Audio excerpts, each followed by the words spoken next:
கோவை கற்பகம் பொறியியல் கல்லூரி school of management studies சார்பில் SIBS ஸ்மார்ட்ஸ் விழிப்புணர்வு நிகழ்ச்சி நவம்பர் 14ஆம் தேதி நடைபெற்றது.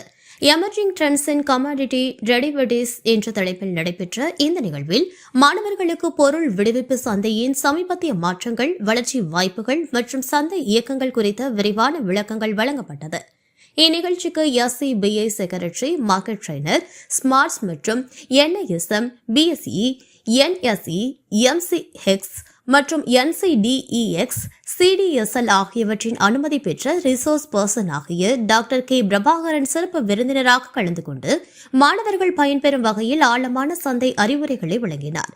நிகழ்ச்சி கல்லூரியின் B பிளாக் MG ஹாலில் நடைபெற்றது. நிதி சந்தை செயல்பாடுகளின் நடைமுறை புரிதலை உயர்த்தும் வகையில் நடைபெற்ற இந்த பயிற்சி அமர்வு மாணவர்களுக்கு நன்மை அளித்ததாக கல்லூரி நிர்வாகம் தெரிவித்தது.